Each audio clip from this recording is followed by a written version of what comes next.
Good afternoon, dear students. Previous class we learnt about the establishment of Swaraj Party by C.R. Das, Chittaranjan Das, and Motilal Nehru, and how some of the young leaders like Jawaharlal Nehru and Subhash Chandra Bose.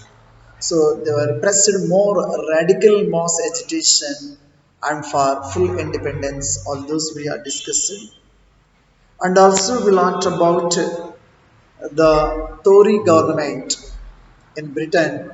So it was constituted a statutory commission under Sir John Simon, which is well known as the Simon Commission, and how this Simon Commission it was greeted by the Indians, including all the different political parties, and we all of you knows that. So they were greeted with the slogan "Go back, Simon."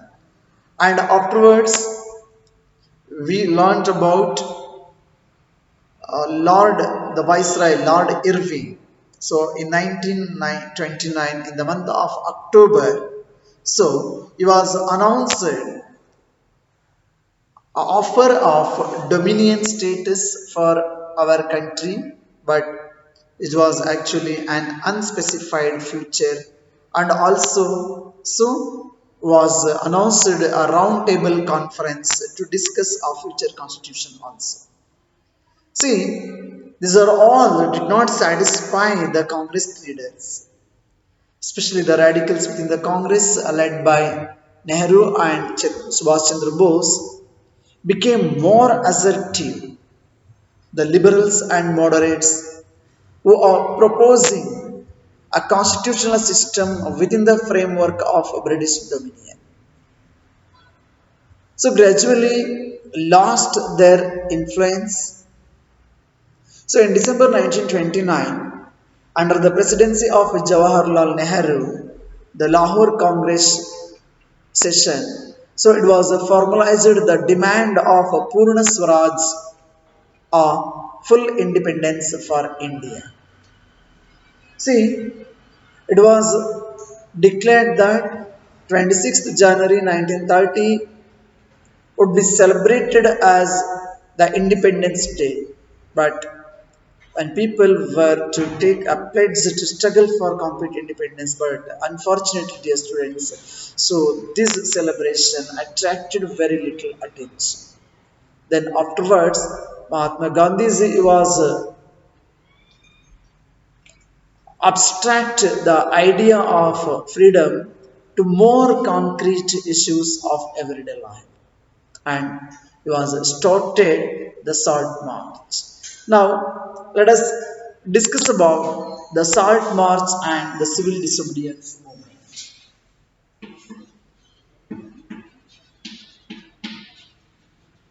The Salt March and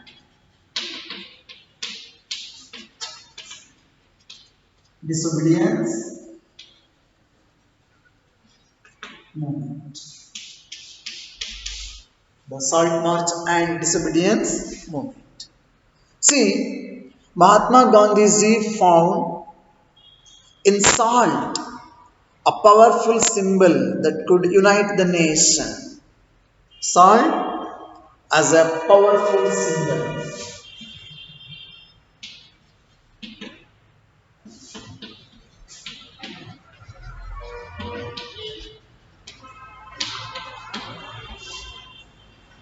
to unite the nation. So the salt could that could unite the nation.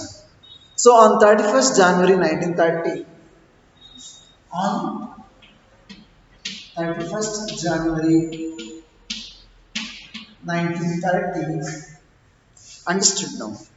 So Mahatma Gandhi was sent a letter to Viceroy Irving.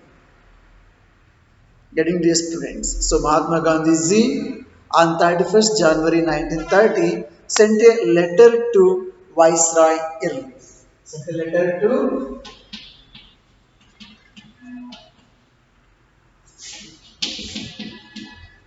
Viceroy Irving. See, this letter stating 11 demands. So this letter actually stating 11 demands.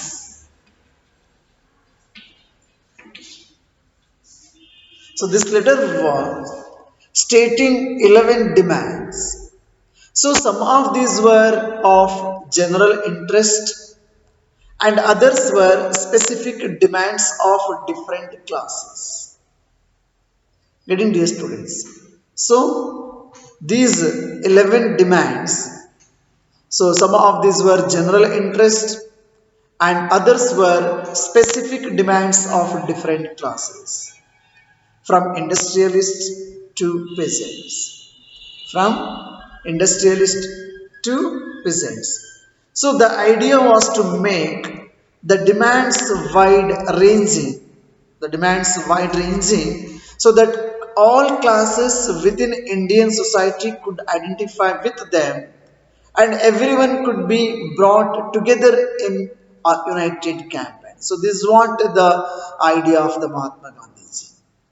Understood now. So, if the demands wide ranging, so that all the classes within the Indian society could identify with them and everyone could be brought together in a united campaign. So, this was actually the basic, the intention of the Mahatma Gandhiji. Why these 11 demands were included, the specific demands of different classes and as well as some of the general interests. So this is what the main intention of this, to unite all categories class in this campaign.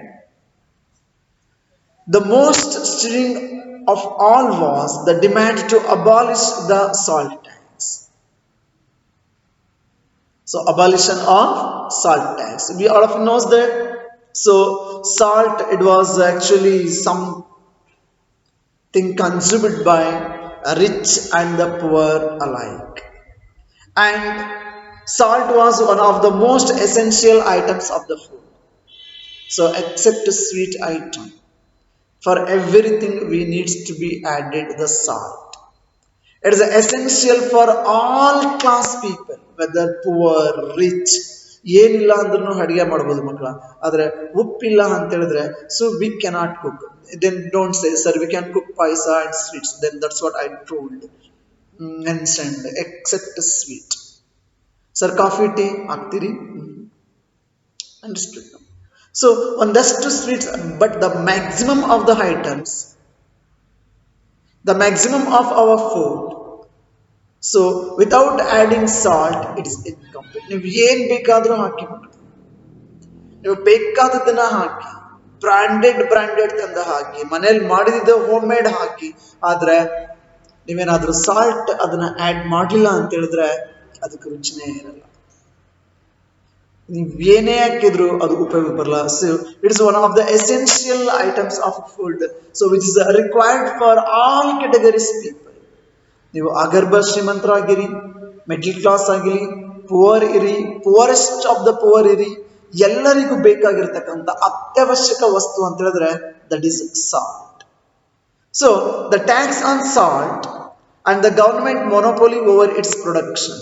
Actually ಸರ್ಕಾರ ಏನ್ ಮಾಡ್ತು ಅಂತ ಹೇಳಿದ್ರೆ tax ಹಾಕೋದ್ರ ಜೊತೆಗೆ ತನ್ನ ಒಂದು ಏಕಸ್ವಾಮ್ಯವನ್ನ ಸಹ ಸ್ಥಾಪನೆ. That means except government others are not allowed to produce the salt. Sorry, not tax, salt.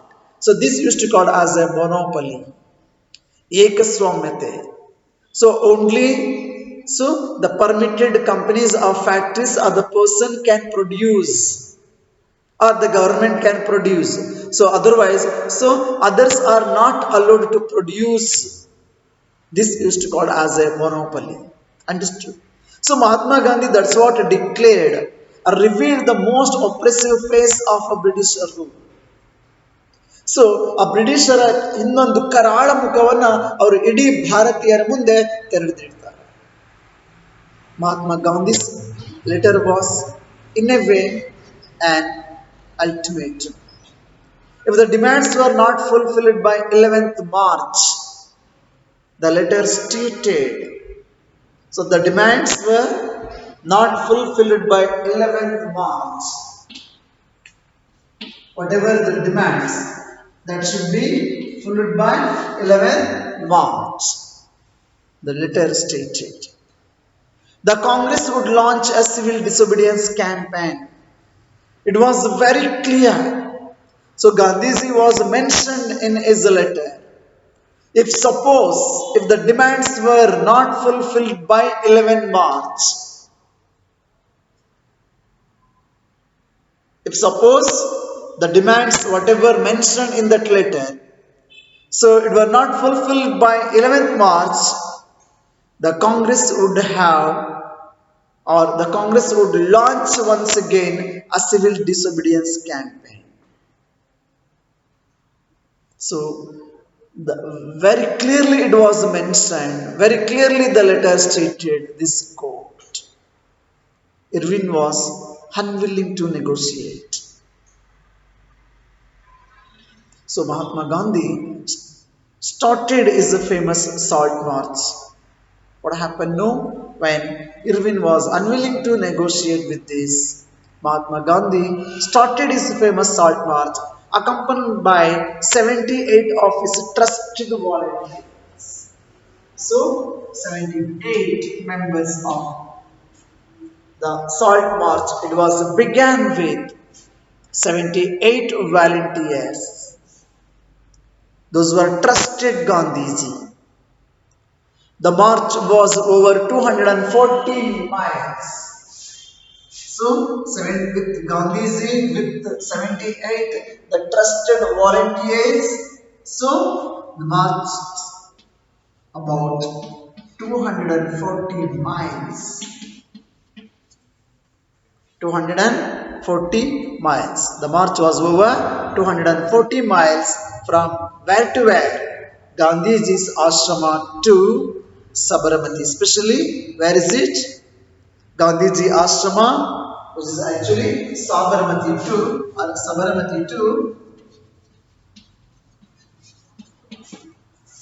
Sabarmati to. Anybody can you? So, the Gujarati coastal town, which is well known, the Dandi.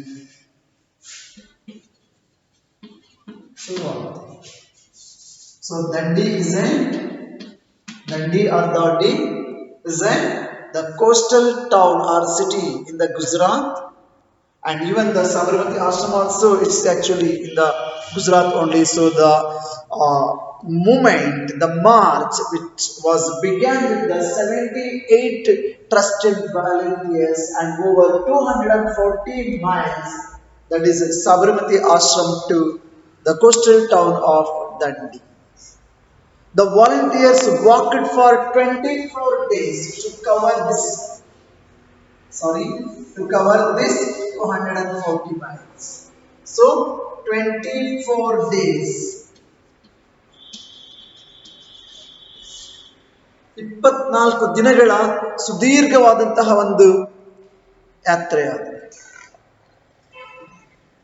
So 24 days means about 10 miles a day.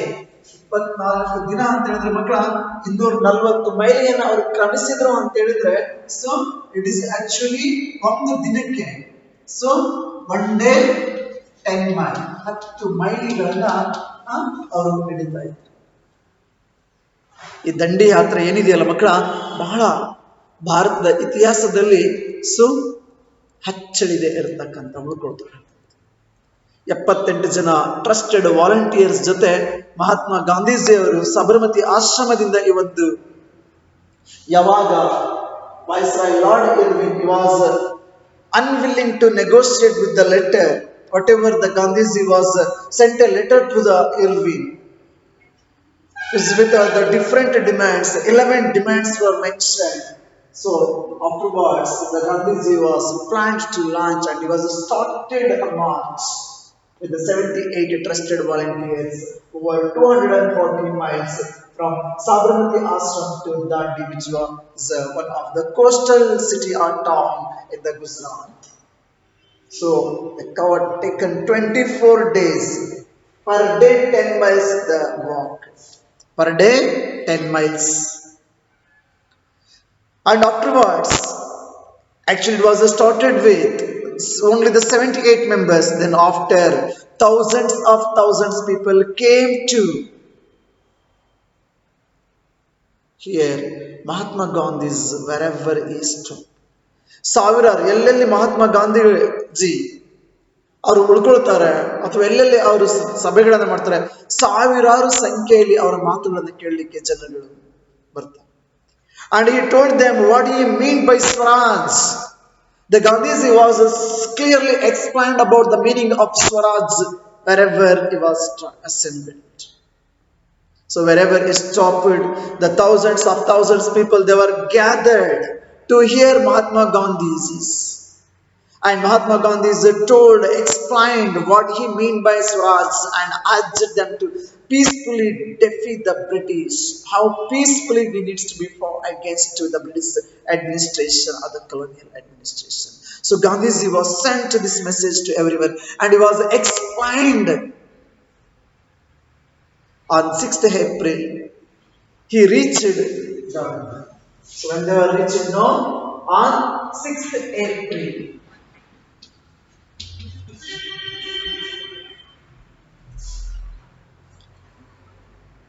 And what happened on 6th April?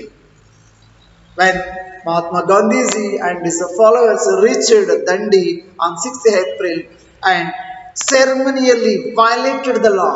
They were celebrated anything like ceremonially. They violated the law by manufacturing salt, by boiling sea water. So ದಂಡಿನಲ್ಲಿ ಆ ಒಂದು ಸಮುದ್ರ ತೀರದಲ್ಲಿದ್ದಂತಹ Dandi coastal town ಅಲ್ಲಿ salt water ಅನ್ನ so ಸಮುದ್ರದ ನೀರನ್ನ boil ಮಾಡೋ ಮುಖಾಂತರ ಉಪ್ಪನ್ನ ತಯಾರಿಸೋ ಮುಖಾಂತರ ಅಹಿಂಸಾತ್ಮಕವಾಗಿ. So there is no anything physical fight. Just after reaching on 6th April, Mahatma Gandhiji and his volunteers and the followers, they ceremonially violated the law by manufacturing salt. Not by manufacturing. So, by boiling seawater, by manufacturing salt. So, in peaceful way, Gandhiji and followers violated the law. So, dear students, it is one of the remarkable day in Indian history. It is an unforgettable day in Indian history. That is 6th April 1930. 6th of April 1930. So this marked the beginning of the civil disobedience movement. So this marked the beginning of the civil disobedience movement. How was this movement different from the non-cooperation movement? Can you imagine what we had discussed in the previous class about the non-cooperation movement? Is there any differences between the civil disobedience movement and the non-cooperation movement? So please think yourself, dear students. Is there any differences? If it is there, what were the differences between civil disobedience movement and the non-cooperation movement? So please think yourself. Try to analyze yourself the difference between civil disobedience movement and the non-cooperation movement. So here, people were now asked not only to refuse cooperation with the British. So actually, here the people were asked not only to refuse cooperation with the British, as they had done in 1921 and 22. Just they were refused during the time, but also to break colonial laws. Now, there was one more step by breaking colonial law, by breaking British law in India. So thousands in different parts of the country broke the salt law after these. They were manufactured salt and demonstrated in front of the government salt factories. So the people after the 6th April March, 6th April March of 1930, when Gandhiji in Dandi, by boiling the seawater, so he was manufactured the law and the broken the salt law now afterwards. So these were the main difference actually. Before they were not cooperated, by the first time they have taken one more step in this, especially to break the colonial laws. So the thousands people in a different parts of the country, in the countryside, so they were broke the salt law and they were manufactured salt, and also they were demonstrated in front of government salt factories. Government salt ಫ್ಯಾಕ್ಟರಿಗಳ ಮುಂದೆ demonstrate ಸಹ ಮಾಡ್ತಾರೆ. As the movement spread, foreign cloth was boycotted once again. As the movement was spread, foreign cloth was boycotted. And liquor shops were picketed, the same. Peasants refused to pay revenue. The peasants, the farmers, so they were refused to pay the revenue and chowkidari taxes also. Whatever it may be, the different, the customs duties. Village officials resigned, and in many places the forest people violated forest law. Actually, we all knows that the inhabitant of the forest, so they were not allowed to enter the law. So now the forest people violated forest law, going into reserved forests to collect wood and graze cattle. These are all taken place in a different parts of the country. Worried by the developments, the colonial government began arresting the Congress leaders one by one. After that, what happened? So the colonial government worried about all these development, and the colonial government began arresting the Congress leaders one by one, and this led to violent clashes in many places. What happened when the government start to arrest Congress leaders one by one, and this led to violent clashes in many places? When Abdul Ghaffar Khan, a devout disciple of Mahatma Gandhiji, was Abdul Ghaffar Khan, was well known as Gadinada Gandhi. So Gadinada Gandhi anta ಖ್ಯಾತಿಯನ್ನು ಹೊಂದಿದಂತಹ Abdul Ghaffar Khan, actually Gandhiji ಅವರ ಪರಮ ಶಿಷ್ಯರೊಬ್ಬ. He was arrested in April 1930. When Abdul Ghaffar Khan was arrested in April 1930, the angry crowds demonstrated in the streets of Peshawar, facing armored cars and police firing. They were faced armored cars and police firing. Many were killed. A month later, when Mahatma Gandhi himself was arrested, Mahatma Gandhi himself was arrested a month later. Industrial workers in Solapur attacked police posts, municipal buildings, law courts, and railway stations. Understood now? In Solapur, I think all of you knows that it's a very nearest to Bijapur ಆಗ್ತಿದಂಗೆ ಮಕ್ಕಳ ಮಹಾರಾಷ್ಟ್ರ ಮತ್ತು ಕರ್ನಾಟಕ ಮಧ್ಯ ಇರತಕ್ಕಂಥ border, which belongs to the present Maharashtra state, Solapur. So in Solapur, the industrial workers, so they were attacked police posts, municipal buildings, law courts, and railway stations, and all structures that symbolized British rule. So this all shows that it's all symbolized British rule. Whatever the structures, they were spoiled, attacked. A frightened government responded with a policy of brutal repression. Again the government frightened and responded with a policy of brutal repression. Peaceful satyagrahis were attacked, women and children were beaten, and about 1 lakh people were arrested after this. In such a situation, Mahatma Gandhiji once again decided to call off the movement. So after this, what happened? When the movement was turned into the violence completely, when the peaceful satyagrahis were attacked, women and children were beaten, and about 1 lakh people were arrested. In such a situation, Mahatma Gandhi once again decided to call off the disobedience, civil disobedience movement. And about this, we are going to continue in the next class. Thank you. Have a nice day.